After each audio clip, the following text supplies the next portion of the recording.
Welcome friends, आपका स्वागत है हमारे TWS चैनल पे। जैसा कि आप जानते हैं कि हम अब पॉलिटी शुरू करने वाले हैं।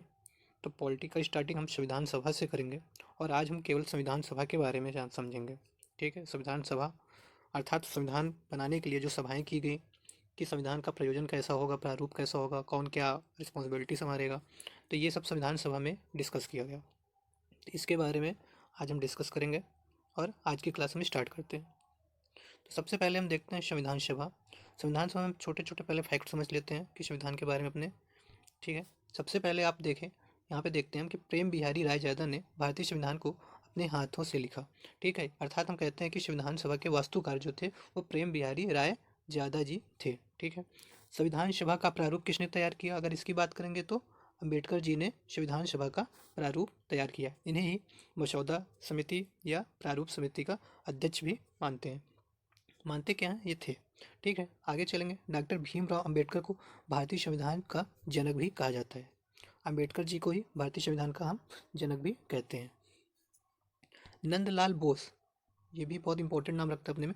नंदलाल बोस ने संविधान सभा पर चित्रकारी किए थे। ठीक है, संविधान सभा पर चित्रकारी अर्थात जो वहाँ पे कुछ फिगर्स थे, जो डायग्राम बने गए थे। ठीक है, तो ये सारी चित्रकारियाँ जो है नंदलाल बोस जी करते हैं। पहले क्या था, एग्जाम में इतने एडवांस क्वेश्चंस नहीं पूछे जाते थे, बट जैसे जैसे क्वेश्चनों की संख्या बढ़ रही है तो वैसे वैसे धीरे धीरे कंपटीशन का लेवल भी बढ़ता जा रहा है और अब ऐसे ही खोद खोद के क्वेश्चंस पूछे जाते हैं। तो यहाँ पे आपको ये इंपॉर्टेंट हो जाता है कि अगर पूछा जाए चित्रकारी किसने की तो नंदलाल बोस, क्योंकि अब ये तो सभी जानते हैं कि मसौदा समिति या प्रारूप समिति के हेड अंबेडकर जी थे, तो ये बहुत पूछना जाना बहुत कंपलसरी नहीं है, बट ऐसे क्वेश्चन सब खोज खोज के निकाले जा रहे हैं, तो आपको इन पे भी फोकस करना पड़ेगा। आगे हम चलते हैं। संविधान को हमें मूल जो हमारा संविधान था उसे किस लैंग्वेज में लिखा गया, तो मूल संविधान हमारा जो है अंग्रेजी भाषा में लिखा गया था। फिर उसके बाद हमने इसे ट्रांसलेट किया, वो अलग बातें हैं। ठीक है, मूल संविधान को संसद के केंद्रीय कक्ष में रखा गया था। जो संसद है हमारा उसके केंद्रीय कक्ष में इसे हमने रखा था। आगे चलते हैं हम। अब यहाँ पे आप देखेंगे, जैसे कि हमने चित्र के माध्यम से आपको दिखाना चाहा कि यहाँ पे संविधान सभा की चर्चाएं चल रही हैं। ठीक है, तो ये बीच में अम्बेडकर जी खड़े हैं और संविधान सभा की बैठक हुई है। अब हम आगे चलते हैं और देखते हैं अपने संविधान सभा की बैठक कब होती है। तो सबसे पहले हम जानेंगे संविधान सभा जब हमारी गठन होने लगी तो संविधान सभा के लिए जो बैठक की गई, सबसे पहली बैठक हमारी 9 दिसंबर 1946 को इसका पहला बैठक किया गया। और उसमें हेड कौन बनेगा इसका कोई प्लान नहीं था, तो सबसे उम्र में जो बड़े थे सच्चिदानंद सिन्हा जी, इन्हीं को अस्थायी अध्यक्ष बना दिया गया। ठीक है, समझ रहे होंगे आप। उसके बाद फिर आप 11 दिसंबर को संविधान सभा का फिर से बैठक किया जाता है और इसमें अस्थायी अध्यक्ष डॉक्टर राजेंद्र प्रसाद जी को बनाया जाता है। ठीक है, तो संविधान सभा का दूसरी जो बैठक होती है उसमें अस्थायी अध्यक्ष राजेंद्र प्रसाद जी को बनाया जाता है और तीसरी बैठक फिर 13 दिसंबर को होती है। तो यहाँ पे फिर 1946 को जवाहरलाल नेहरू ने संविधान सभा में उद्देश्य प्रस्ताव पेश किया। देखिए, आपको यहाँ पे तीनों बैठक इंपॉर्टेंट है और ये आपको याद हो जाएंगे।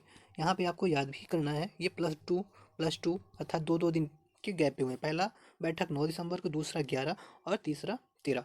तो आपको सबसे पहले ये समझना है कि पहले में सच्चिदानंद सिन्हा अस्थायी अध्यक्ष जी ने बनाया गया था। ठीक है, दूसरे में अस्थायी अध्यक्ष राजेंद्र प्रसाद जी को बना दिया गया और तीसरे में जी जवाहरलाल नेहरू जी ने उद्देश्य प्रस्ताव अपना पेश किया। यही उद्देश्य प्रस्ताव जो कि 22 जनवरी 1947 को स्वीकार कर लिया गया और इसी को प्रस्तावना में बदला गया। ठीक है, आगे हम चलेंगे।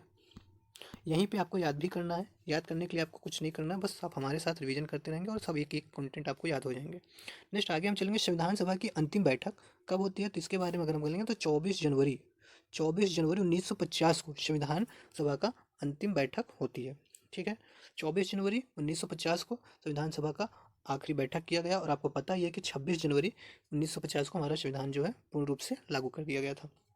आगे चलेंगे, संविधान सभा के द्वारा राष्ट्रगान को 24 जनवरी 1950 को स्वीकार किया गया था। संविधान सभा में 24 जनवरी को ही हमने राष्ट्रगान को स्वीकार किया था। ठीक है, जो आखिरी बैठक होती है हमारा, उसी में हम राष्ट्रगान को स्वीकार करते हैं और संविधान सभा के द्वारा राष्ट्रीय गीत को भी हमने 24 जनवरी 1950 को स्वीकारा था। ठीक है, राज्यसभा हिंदी को स्वीकार किया गया 14 सितंबर 1949 को, 14 सितंबर, और इसीलिए हम 14 सितंबर को हिंदी दिवस मनाते हैं। ओके, आगे हम चलते हैं। भारत के राष्ट्रीय चिन्ह जो कि सारनाथ के अशोक स्तंभ से स्वीकार किया गया, यह 26 जनवरी 1950 को, अर्थात जिस दिन हमारा संविधान लागू हुआ उसी दिन हमने अपना राष्ट्रीय चिन्ह जो कि सारनाथ अशोक स्तंभ से लिया था, ये भी राष्ट्रीय चिन्ह भी घोषित किया गया, यह अपनाया गया। आगे हम चलेंगे, राष्ट्रीय ध्वज को स्वीकार कब किया गया? तो राष्ट्रीय ध्वज हमारा जो है 22 जुलाई 1947, 22 जुलाई 1947 को हमने राष्ट्रीय ध्वज को स्वीकार कर लिया था। ठीक है, राष्ट्रीय ध्वज जो अभी वर्तमान में हमारा राष्ट्रीय ध्वज है, इसकी हम बात कर रहे हैं। वैसे हमारे राष्ट्रीय ध्वज में बहुत प्रकार से संशोधन किए गए हैं, उनसे हमें नहीं मतलब। और राष्ट्रीय ध्वज की अगर डिजाइन की बात करेंगे तो ये पिंगली वेंकैया ने इसकी डिजाइन की थी। और लंबाई और चौड़ाई के रेशियो की अगर बात करेंगे तो यह 3:2 का होता है। ठीक है, ये एक्स्ट्रा नॉलेज था जो हमने दिया आपको। संविधान के संवैधानिक सलाहकार अगर हम पूछें तो BN राव या बेनेगल नरसिंह राव थे, जिन्हें संविधान के संवैधानिक सलाहकार जो है बनाया गया था। ठीक है, अब हम संविधान सभा के निर्वाचन की बात करेंगे। संविधान सभा के निर्वाचन अर्थात संविधान सभा के जब बनी तो इसके लिए निर्वाचन किया गया कि कौन कौन इसमें भाग लेगा और कौन भाग नहीं लेगा।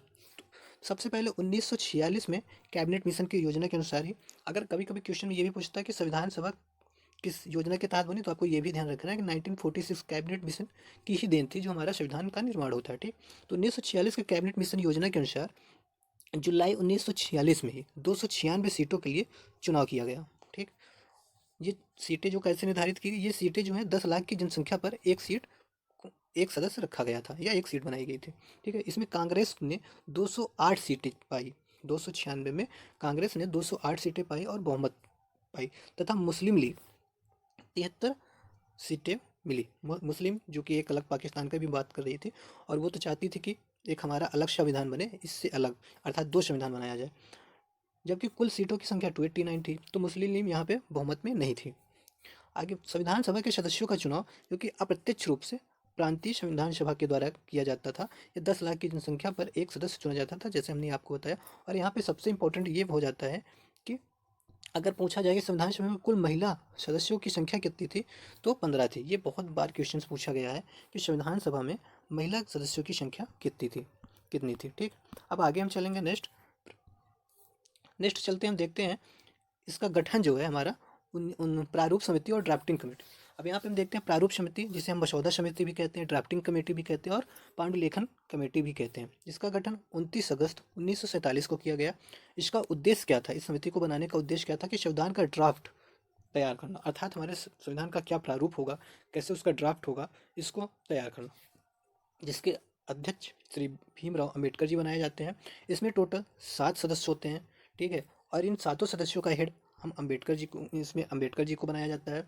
तो पहले सदस्य भी अंबेडकर जी हो गए, दूसरे वी एल मित्र थे, तीसरे KM मुंशी, चौथे मोहम्मद शादुल्ला, और पांचवें अल्लाद कृष्ण स्वामी अय्यर, और छठे थे N गोपाल स्वामी अय्यर, और सातवें थे DP खेतान।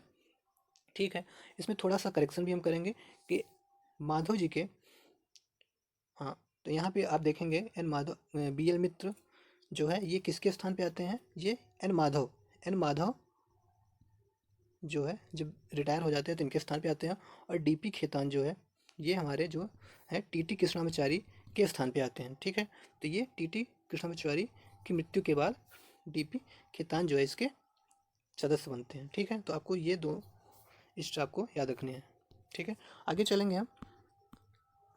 हम चलेंगे। फिर इसके बाद आते हैं झंडा समिति। तो झंडा समिति के अध्यक्ष कौन थे? तो संविधान सभा के जो अध्यक्ष बनाए जाते थे उन्हें झंडा समिति का भी अध्यक्ष बना दिया गया, अर्थात राजेंद्र प्रसाद जी को। मूल अधिकार तथा अल्पसंख्यक समिति के अध्यक्ष वल्लभ भाई पटेल को बनाया गया कि ये आपके फंडामेंटल राइट्स को देखेंगे, और अल्पसंख्यक समिति के हेड बनाए गए। जो संघ की समिति होगी, संघ शक्ति की समिति के लिए नेहरू जी को बनाया गया इसका अध्यक्ष। और संविधान दिवस मनाया गया 26 नवंबर को, क्योंकि इसी दिन हमारा संविधान जो है बन गया था, लागू हमारा 26 जनवरी को हुआ था। ठीक है, तो संविधान के अंगीकरण की तिथि जो है वो 26 नवंबर 1949 ही थी। ठीक है, संविधान लागू 26 जनवरी 1950 को किया गया। टाइम की बात करें तो यह 2 वर्ष 11 माह 18 दिन में बनता है। भारत गणतंत्र 26 जनवरी 1950 को बना था। संविधान 26 जनवरी को लागू करने का सबसे बड़ा रीज़न यह भी था कि जो पहली बार स्वतंत्रता मनाई गई थी अंग्रेजों के टाइम, और 26 जनवरी को ही कांग्रेस के अधिवेशन में द्वारा 26 जनवरी को ही एक बार मनाई गई थी, और इसी वजह से संविधान जो हमारा 26 जनवरी 1950 को लागू कर दिया जाता है पूर्ण रूप से। ठीक है दोस्तों, तो ये आज की क्लास थी, और कैसी लगी ज़रूर बताएं। बहुत मेहनत से वीडियो बनती है, तो चैनल को लाइक और सब्सक्राइब भी करें और अपना रिव्यू भी दें।